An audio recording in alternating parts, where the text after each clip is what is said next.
誰だわ。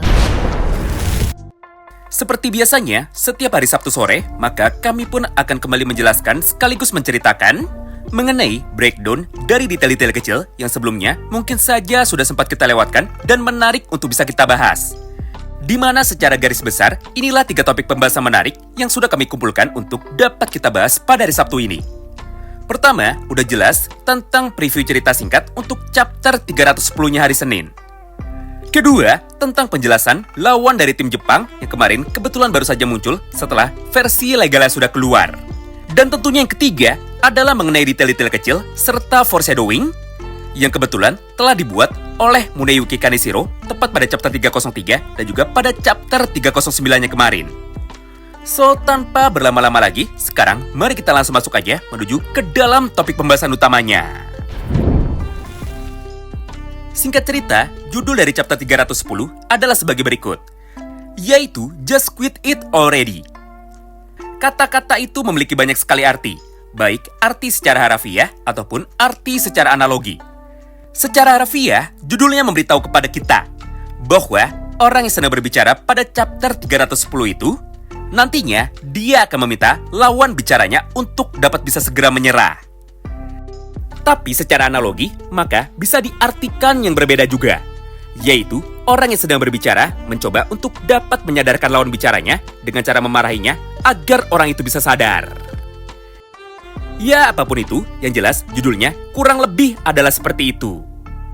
Kemudian selain judul tersebut, maka seperti biasanya, editor dari manga Blue Lock selalu menambahkan satu buah kalimat singkat yang isinya adalah sebagai berikut.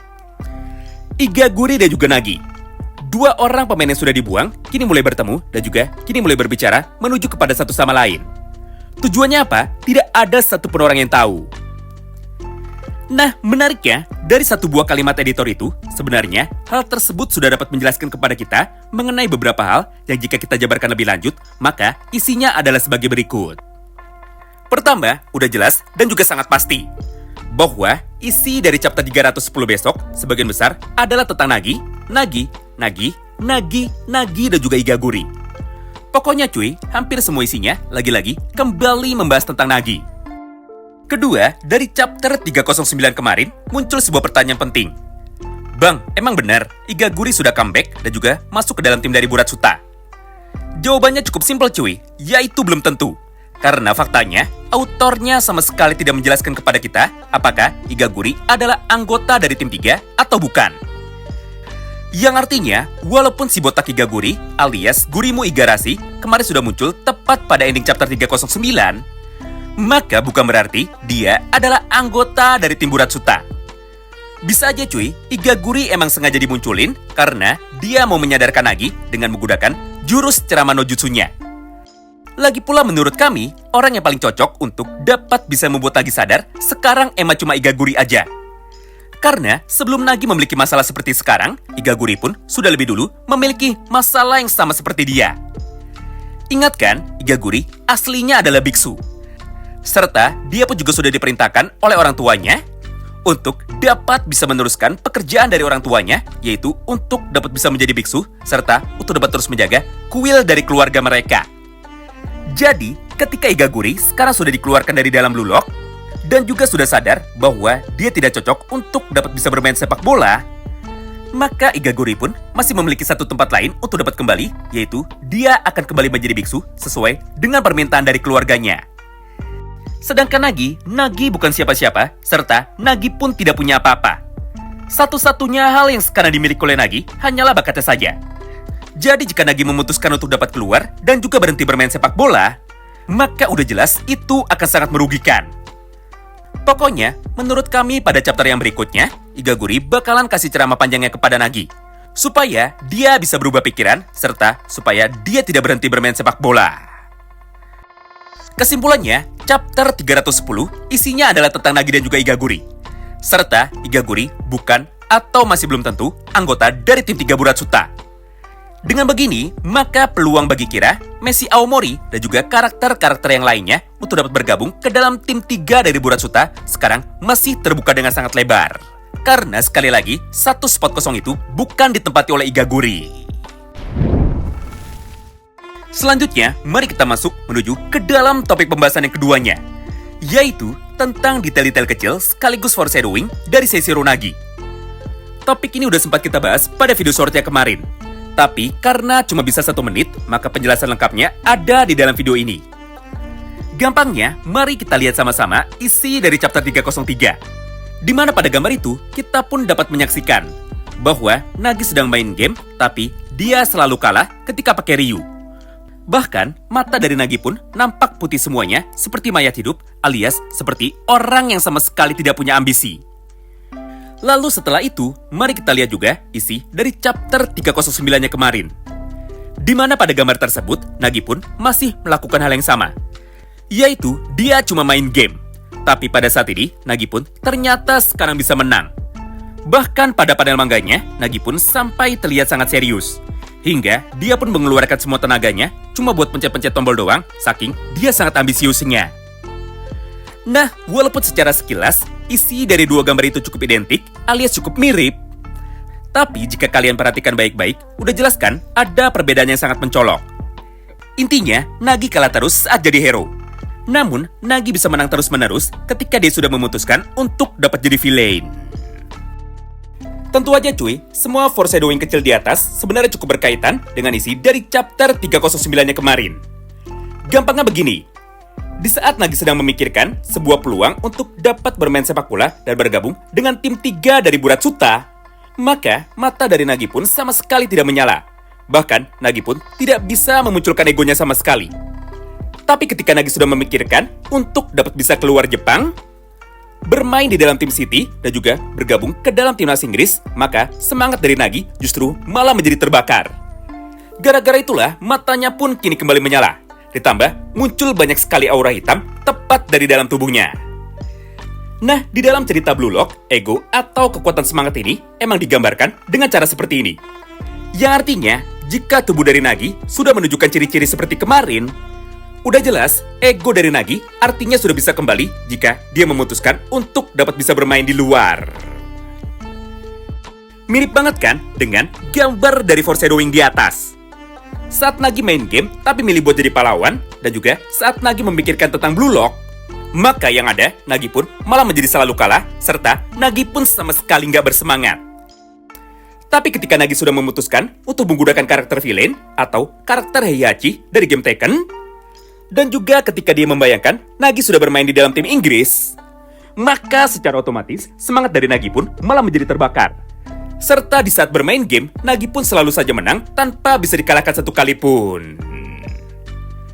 Gimana menurut kalian cuy? Selanjutnya mari kita masuk menuju ke dalam topik pembahasan yang ketiganya, sekaligus topik pembahasan yang terakhir, yaitu tentang sebuah penjelasan singkat mengenai kekuatan dari 3 tim yang lainnya. Serta kenapa semua orang di Jepang, khususnya Buratsuta, saat ini nampak sangat khawatir dan juga bilang kepada kita bahwa grup A ini disebut dengan grup kematian atau group of death. Simpelnya, isi dari grup A ini sama seperti kemarin, yaitu Inggris, Jepang, Nigeria, dan juga Prancis. Di mana urutan pertandingan yang aslinya adalah sebagai berikut. Pertama, tim Jepang akan bertanding melawan tim Nigeria. Kedua, Jepang akan bertarung melawan tim Prancis.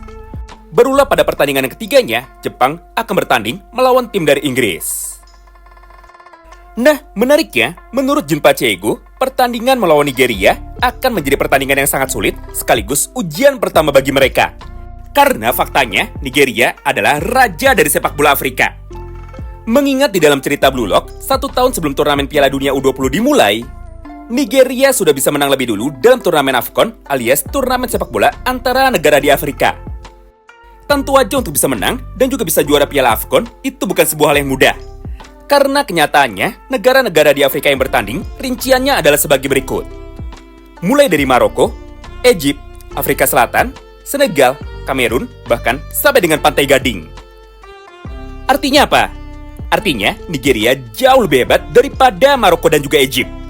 Padahal seperti yang kita tahu, di dalam negara Egypt dan juga Maroko, ada masing-masing 1 orang pemain dari generasi baru yang namanya sekarang masih belum bisa kita ketahui. Jika Nigeria, yang sama sekali tidak memiliki pemain dari generasi baru, bisa menang melawan mereka, Maka secara keseluruhan tim, udah jelas Nigeria akan menjadi lawan yang sangat sulit bagi Jepang. Buat yang penasaran, di tahun 2019, Nigeria ada pemain siapa saja yang hebat, maka inilah sedikit detail dan juga rinciannya dari pemain yang asli. Pertama, pada posisi striker, ada 2 orang penyerang paling tajam di Eropa, yaitu Victor Osimhen dan juga Ademola Lookman. Lalu, pada posisi gelandangnya, ada Alex Iwobi yang bermain pada tim Liga Inggris Fulham, serta dia berada pada sayap kanan. Kemudian pada posisi belakang, ada Ola Aina yang bermain sebagai seorang defender.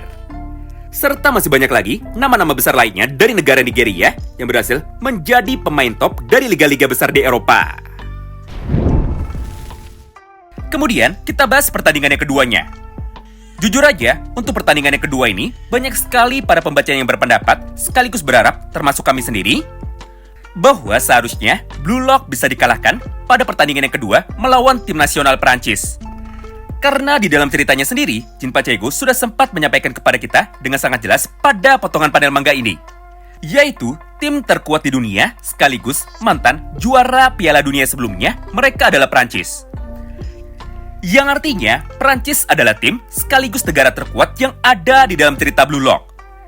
Jadi, jika Isagi dan juga tim Jepang dipaksakan untuk bisa menang melawan mantan juara dunia, udah jelas itu akan menghentikan proses perkembangan ceritanya. Menurut kami, lebih baik tim Jepang dibuat kalah 1 kali saja. Apalagi jika lawannya adalah mantan juara dunia. Karena jika tim Jepang bisa dibuat kalah, maka mereka pun akan bisa jadi belajar, serta mereka pun akan bisa menjadi berkembang. Barulah pada pertandingan yang ketiganya, lawannya adalah negara Inggris. Nah, pada poin ini, banyak sekali yang masih salah paham bahwa Nagi akan pindah negara menuju ke dalam tim nasional Inggris. Pendapat itu tidak salah, tapi prosesnya bakalan jadi panjang banget. Karena kenyataannya, kalaupun Nagi sudah memutuskan untuk dapat bisa memilih jalan baru, yaitu untuk dapat bergabung ke dalam tim Manchester City, maka tidak berarti Nagi akan secara instan bisa membela timnas Inggris dalam turnamen Piala Dunia. Mengingat sekali lagi butuh proses naturalisasi lebih dulu atau proses pindah kewarganegaraan. Masalahnya, apakah tim nasional Inggris mau menaturalisasi Nagi? Jika mereka mau, barulah Nagi akan bisa bermain untuk timnas Inggris dalam turnamen Piala Dunia. Tapi jika tidak mau pun, hal itu sama sekali tidak masalah. Karena walaupun Nagi nantinya tidak main di dalam turnamen Piala Dunia, namun Nagi masih akan tetap bisa berkarir dalam turnamen Liga Inggris bersama dengan klub profesional barunya, yaitu dengan klub Manchester City. Gimana menurut kalian cuy? Nah, itulah sedikit topik pembahasan singkat yang sekarang dapat kami sampaikan kepada kalian. Terima kasih banyak yang sudah simak video ini sampai habis, dan salam baku hantam.